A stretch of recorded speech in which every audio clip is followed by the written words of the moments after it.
To take you further into the investigation and the crash, I spoke to John Cox. He's the CEO of Safety Operating Systems about the type of crash training pilots receive. Well, this is a situation that pilots train for frequently. During just about every simulator training session, you'll experience an engine failure right during takeoff. So I wouldn't say that it's a familiar environment, but it's certainly one that we train for. And in this case, with a reasonably heavily loaded ATR 72, the airplane is going to be somewhat limited on its climb capability once the engine fails. But there's some things that have to go right to minimize drag, and then there's some piloting skills that are required to keep the airplane tracking straight.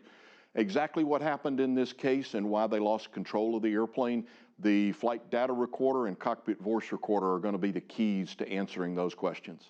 Well, there was, we know that that the black box recording is there, and there were reports, Mayday reports, as you well know, about an engine flame out, and you can probably see that from the video, looking at it over and over again. What are some of the causes that could lead to that happening? Well, one of the advantages of turbine engines, both jet engines and also turboprop engines, is they're relatively simple. And what I mean by that is, unlike your car that requires ignition systems and fuel and a carefully controlled airflow and things, turbine engines, they only require fuel because once they light that fuel in what's known as the burner can or burner section, that's self-sustaining, so it does not require an ignition system. Something interrupted the combustion in that engine. It's either airflow or it's fuel, but once it goes out, then it requires a starting process. In some engines, it's automated. In some engines, that's a manual process. But that's where the term flame out actually originated, it's the flame that's inside the combustion chamber is no longer there, and the flame is out, and as a result, the engine's not producing any power.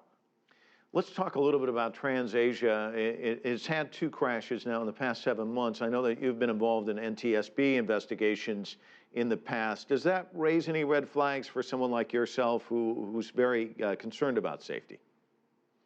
Well, I think first and foremost, the investigators will look at TransAsia and see if there are any commonalities between the 2 accidents.